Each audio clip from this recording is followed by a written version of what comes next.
سورۃ البقرہ کی آیت نمبر 264۔ الحمد للہ وکفی وسلام علی عبادہ الذین اصطفی، خصوصا علی سید الرسل وخاتم الانبیاء وعلى آلہ واصحابہ الاتقیاء۔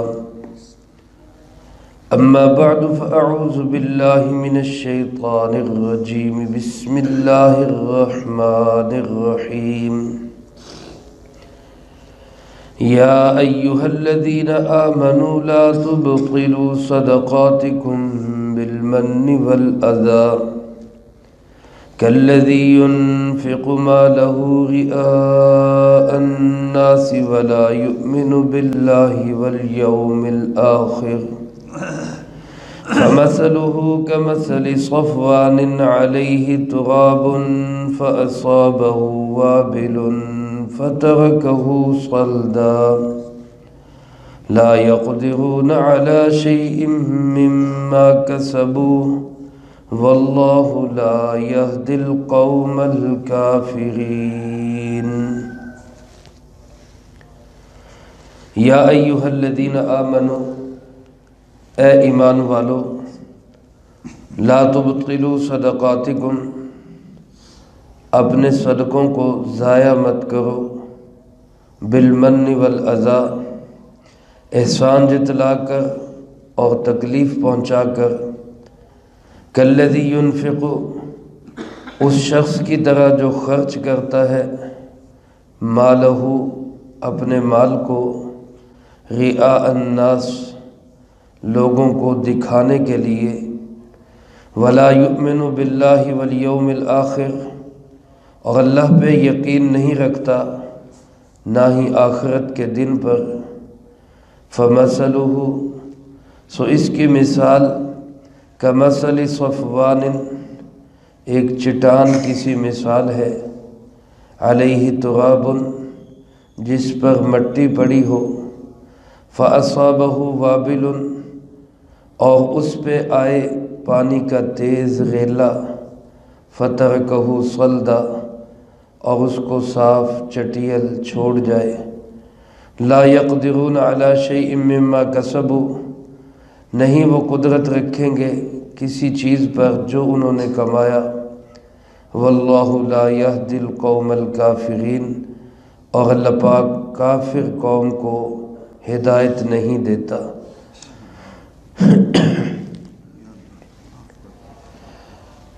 اس سے پہلی آیات مبارکہ میں اللہ رب العالمین نے مال کو نیک کاموں میں، خیر کے کاموں میں، اللہ کے راستے میں خرچ کرنے کی فضیلت بھی ارشاد فرمائی، اور ان صدقات، خیرات، عطیات کے قبول ہونے کے لیے گویا دو شرطیں بھی بیان کی۔ ایک یہ کہ جس پہ خرچ کیا اس پہ کوئی احسان نہ جتلاؤ، اور دوسرا یہ کہ اس کو کوئی اذیت اور تکلیف نہ دو۔ علماء نے لکھا ہے جس طرح نماز کے اندر کچھ شرطیں نماز سے پہلے ہیں، کچھ شرطیں نماز کے اندر ہیں۔ پہلی جو شرطیں ان کو کہا جاتا ہے شرائط صحت، نماز کے صحیح ہونے کی شرائط، باوضو ہو، کپڑے پاک ہوں، جگہ پاک ہو، نماز کا وقت ہو، یہ ساری شرائط ہے۔ اور کچھ شرائط بقا ہے، نماز شروع کر لی، اب نماز باقی کیسے رہے گی، کسی سے بات نہیں کرنی، کچھ کھانا نہیں ہے، کچھ پینا نہیں ہے، سینے کو موڑنا نہیں ہے، یہ شرائط بقا ہے، یہ پائی جائیں گی تو نماز باقی رہے گی۔ اور اگر کوئی نماز میں کھا پی لے گا تو نماز کیا ہو جائے گی، ختم ہو جائے گی، ٹوٹ جائے گی۔ اسی طرح فرمایا کہ صدقہ خیرات، اس کے لیے بھی کچھ شرائط صحت ہے، کچھ شرائط بقا ہے۔ شرائط صحت تو کیا ہے کہ مال صحیح ہو، حلال ہو، حرام مال کا صدقہ اللہ قبول نہیں کرتے۔ شرائط صحت میں یہ بھی داخل ہے کہ انسان اللہ کی رضا کے لیے خرچ کرے، نام و نمود، دکھلاوا، شہرت، بلے بلے، واہ واہ، یہ مقصود نہ ہو۔ اور شرائط بقا کے لیے یہ ضروری ہے کہ صدقہ کرنے کے بعد احسان نہ جتلائے، صدقہ کرنے کے بعد جس پہ صدقہ کیا اس کو کوئی اذیت اور تکلیف نہ پہنچائے، تب صدقہ باقی رہے گا، ورنہ صدقہ ضائع ہو جائے گا۔ جس طرح نماز ختم ہو جاتی اسی طرح صدقہ بھی ضائع ہو جائے گا۔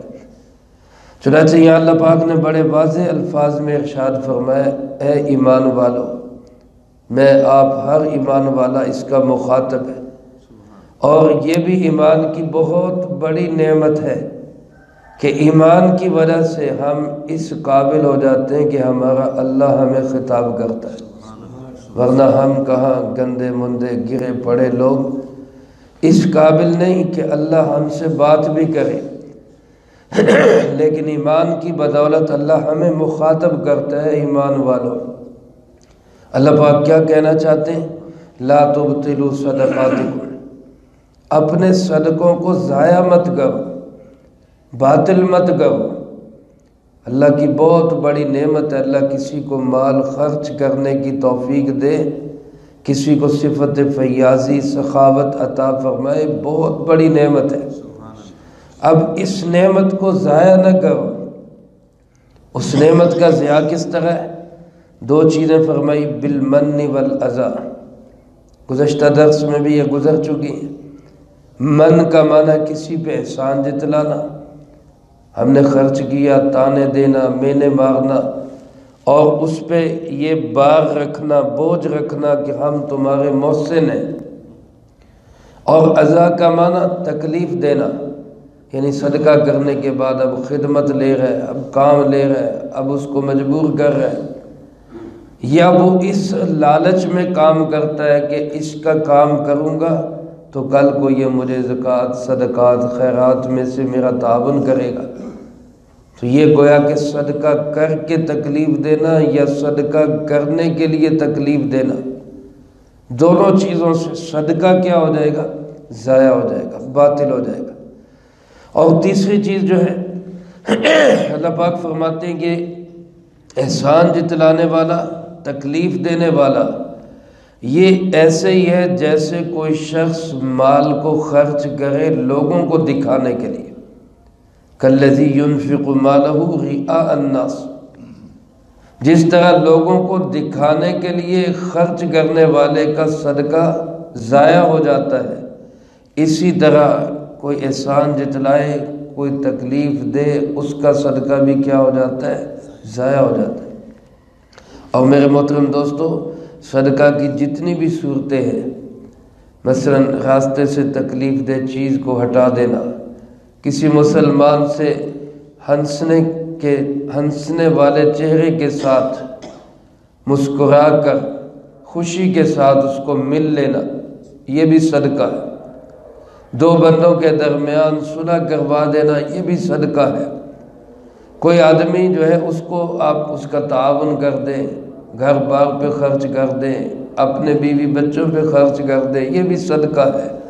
اب کسی بھی جگہ پر کسی بھی طرح کا صدقہ کر کے احسان نہ جتلائے، تکلیف نہ دے، اور فرمایا کہ دکھلاوے کے لیے مال کو خرچ نہ کرے۔ لوگ دیکھ رہے ہیں، لوگ کہیں گے جی بڑا سخی ہے، لوگ کہیں جی بڑا فیاض ہے۔ حدیث پاک میں آتا ہے جب بندہ کسی کو دکھانے کے لیے کوئی عمل کرتا ہے تو قیامت کے دن جب یہ بارگاہ الہی میں پیش ہوگا تو اللہ رب العالمین ارشاد فرمائیں گے، انا اغنی الشرکاء، میں تمام شرکاء سے غنی ہوں، بے پرواہ ہوں، مجھے کوئی ضرورت نہیں۔ دنیا کے اندر کوئی 2 بندے 4 بندے کسی کام میں شریک ہونا تو ہر ایک کی کوشش ہوتی ہے میری طرف زیادہ آ جائے، کیونکہ ایسے ہی ہوتا ہے، 4-5 بندے کسی ایک کام میں شریک ہیں، کسی ایک چیز میں شریک ہیں، تو کوشش کرے گا ہر شریک کے مجھے زیادہ مل جائے۔ اللہ پاک فرماتے ہیں میں اتنا بے پرواہ ہوں، میرے ساتھ کسی کو شریک کیا جاتا ہے تو میں کہتا ہوں سارا اس کو دے دو، مجھے ضرورت نہیں ہے۔ جاؤ جا کے اسی سے بدلہ لے لو، اسی کے لیے کیے اسی سے بدلہ لو، مجھے تمہارے عمل کی ضرورت نہیں ہے۔ تو گویا ریاکار کا کوئی عمل قبول نہیں ہوتا۔ تو اللہ پاک فرماتے جس طرح ریاکار کا عمل قبول نہیں ہوتا، اسی طرح احسان جتلانے والا، تکلیف دینے والا، اذیت دینے والا، اس کا بھی کوئی صدقہ قبول نہیں ہوگا۔ فرمایا یہ ریاکار ایسے ہوتا ہے وَلَا يُؤْمِنُ بِاللَّهِ وَالْيَوْمِ الْآخِرِ، کہ گویا یہ نہ اللہ پہ ایمان رکھتا ہے نہ آخرت پہ ایمان رکھتا ہے، کیونکہ جس کا اللہ پہ ایمان اور یقین ہوگا وہ اللہ کے سوا کسی سے بدلہ نہیں چاہے گا۔ جس کا آخرت پہ یقین ہوگا وہ اپنے ہر عمل کا بدلہ آخرت میں لینا چاہے گا، دنیا میں نہیں لینا چاہے گا۔ وہ تو یہی چاہے گا مجھے یہاں کچھ نہ ملے، مجھے آخرت میں ملے۔ تو جتنا میرے عزیز دوستو اللہ کی ذات پہ، آخرت پہ یقین بڑھتا جائے گا اتنا اخلاص بڑھتا جائے گا۔ علماء نے لکھا ہے کہ یہ اخلاص اور ایمان دو ایسے پرندے ہیں کہ جو اکٹھے رہتے ہیں، ان میں سے ایک اڑ جائے گا تو دوسرا بھی اڑ جائے گا۔ اگر اخلاص نہیں ہوگا تو ایمان بھی نہیں ہوگا، اگر ایمان نہیں ہوگا تو اخلاص بھی نہیں ہوگا۔ اس لیے جتنا ایمان اللہ پہ، آخرت پہ بڑھے گا اتنا اخلاص بڑھے گا، اللہ کی رضا کا جذبہ بڑھے گا۔ پھر کوئی انسان بلے بلے کرے، واہ واہ کرے، شاباش دے نہ دے، کوئی تعریف کرے، کوئی برائی کرے، اس انسان کو پرواہ نہیں ہوگی، کیونکہ اس نے کام کس کے لیے کیا ہے؟ اللہ کے لیے۔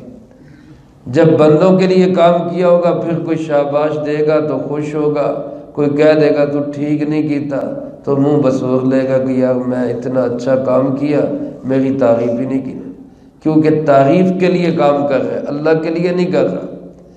تو اس لیے میرے محترم دوستو اپنے ایمان کو بھی مضبوط کرنا ہے، عقیدہ آخرت کو بھی مضبوط کرنا ہے۔ جتنا یہ مضبوط ہوگا اتنا اخلاص پیدا ہوگا، اور جتنا اخلاص پیدا ہوگا اتنا عمل اللہ کی بارگاہ میں قبول ہوگا۔ اللہ پاک نے توفیق دی، تہجد پڑھی، اب یہ نہیں سارا دن لوگوں کو بتاتا پھر میں تہجد پڑھتا ہوں۔ اللہ نے توفیق دی، صدقہ خیرات کر دیا، اب یہ نہیں کہ لوگوں پہ کہے کہ جناب میرا اشتہار لگائے، میرا جھنڈا لگائے، میرا نام لکھ کے لگائے۔ کوئی مسجد میں آگے اعلان ساڑھے پیسے والا تسی اعلان ہی نہیں کیتا، اب یہ کیا ہے؟ اعلان کے لیے پیسے دے رہے، اللہ کے لیے پیسے دے رہے۔ تو یہ تمام وہ چیزیں ہیں جن سے ہمارے صدقات، خیرات، عطیات، ہمارا خرچ کیا ہوا وہ باطل ہو جاتا ہے۔ تو ریاکاری سے بھی بچنا ہے، دکھلاوے سے بھی بچنا ہے، تکلیف دینے سے بھی بچنا ہے، احسان جتلانے سے بھی بچنا ہے۔ اللہ پاک نے بڑی خوبصورت مثال دی ان کے عمل کی۔ فرمایا دیکھو ایسے جیسے کوئی چٹان ہو، پہاڑ کی چٹان، اب اس سخت چٹان پر وقت کے گزرنے کے ساتھ ساتھ مٹی کی تہ جم گئی، مٹی کی تہ اس کے اوپر جم گئی، چٹان کے اوپر۔ اب اس جمی ہوئی مٹی میں جو چٹان کی تہ، چٹان کی چوٹی پہ جو مٹی جمی ہے، اس مٹی کے اندر کوئی شخص جا کے بیج بو دے، وقتی طور پہ مٹی کی وجہ سے دو چار ننھی ننھی کونپلیں بھی نکل آئے، لیکن پھر کیا ہوا؟ ادھر سے تیز موسلا دھار بارش برسی، پانی کا ریلا آیا، اس نے پہاڑ کی چٹان سے مٹی ساری وہ صاف کر دی۔ وہ تو جمی ہوئی تھی، بس یہ تو نہیں تھی کہ وہ مٹی تھی، وہ پہاڑ کا پانی کا ریلا آیا، پہاڑ پہ وہ مٹی ساری بہا کے لے گیا۔ جب مٹی ساری بہا کے لے گیا تو کوئی فصل بچے گی وہاں پہ؟ کوئی دانہ ملے گا وہاں سے؟ کوئی فائدہ ہوگا؟ تو اللہ پاک فرماتے جس طرح یہ اس بارش نے فَتَرَكَهُ صَلْدًا، اس چٹان کو بالکل چٹیل کر دیا، صاف کر دیا، کچھ بھی اس پہ باقی نہیں بچا، نہ مٹی، نہ بیج، نہ اس کی کونپلیں، نہ کوئی چیز۔ فرمایا اسی طرح ریاکار کا صدقہ ضائع ہو جاتا ہے، اسی طرح تکلیف دینے والے کا صدقہ ضائع ہو جاتا ہے، اسی طرح احسان جتلانے والے کا صدقہ ضائع ہو جاتا ہے۔ لا يقدرون على شيء مما كسبوا، جو انہوں نے کمایا اس میں سے کسی چیز پہ یہ قدرت نہیں رکھیں گے۔ جیسے وہ آدمی جس نے چٹان پہ بیج بو دیے، اب خالی ہاتھ ہے، کوئی چیز اس کے ہاتھ میں آئی، خالی ہاتھ رہ گیا۔ اسی طرح فرمایا یہ لوگ، یہ صدقہ کرنے والے ریاکار، یہ صدقہ کرنے والے احسان جتلانے والے، یہ صدقہ کرنے والے تکلیف دینے والے، آخرت میں ان کے ہاتھ کچھ بھی نہیں آئے گا۔ اللہ پاک فرماتے اس مثال کو بھی وہی سمجھے گا جو ایمان والا ہوگا، اس مثال سے اثر بھی وہی لے گا، اس مثال سے نصیحت بھی حاصل وہی کرے گا جس کے دل میں اللہ کے محبوب قرآن کریم کی عظمت اور محبت ہوگی۔ ورنہ واللہ لا یہدی القوم الکافرین، کافروں کو تو اللہ کوئی بات نہیں سمجھاتا، کافروں کی تو سمجھ میں بھی یہ بات نہیں آئے گی۔ جو قرآن کا منکر ہے، جو اللہ کا منکر ہے، جو رسول اللہ صلی اللہ علیہ وسلم کی عظمت کو نہیں مانتا، وہ تو یہی کہے گا کہ جی یہاں دنیا کے اندر ہمارے اشتہار لگنے چاہیے، آخرت کس نے دیکھی؟ تو فرمایا جو ایمان والا ہوگا اس کو یہ بات سمجھ آئے گی۔ ساری بات کا خلاصہ یہ ہے کہ اللہ کی توفیق سے ہم جو بھی صدقہ خیرات عطیہ خرچ کریں، یا کوئی دین کا کام کرے، یا کوئی جسمانی محنت کرے، یا کوئی مالی عبادت کرے، یا نماز پڑھے، کوئی بھی عمل اللہ ہمیں اس کی توفیق دے، تو اس میں مقصود کیا ہونا چاہیے؟ صرف اللہ کی رضا، شاباش نہیں، تعریف نہیں، لوگوں کی واہ واہ بلے بلے نہیں۔ پھر اس نیک عمل کے بعد کسی کو اذیت اور تکلیف نہ دے، کسی پہ احسان نہ جتلائے۔ اللہ مجھے آپ کو سب کو اس کی توفیق نصیب فرمائے، جو کہا سنا اس کو زندگی میں لا کے دوسروں تک پہنچانے کی توفیق عطا فرمائے۔ اللہم انت السلام ومنک السلام، تبارکت ربنا وتعالیت یا ذا الجلال والاکرام۔ اللہم اعنا علی ذکرک وشکرک وحسن عبادتک۔ اللہم احسن عاقبتنا فی الامور کلہا واجرنا من خزی الدنیا وعذاب الآخرہ۔ اللہم واقیتا کواقیت الولید، اللہم استر عوراتنا وآمن روعاتنا۔ اللہم انا نجعلک فی نحورہم ونعوذ بک من شرورہم۔ اللہم اکفنا بحلالک عن حرامک واغننا بفضلک عمن سواک۔ اللہم اکفنا کل مہم من حیث شئت ومن این شئت۔ رب اغفر وارحم وانت خیر الراحمین، رب ارحمہما کما ربیانی صغیرا۔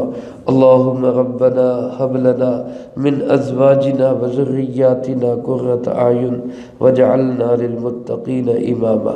ربنا تقبل منا انک انت السمیع العلیم وتب علینا انک انت التواب الرحیم۔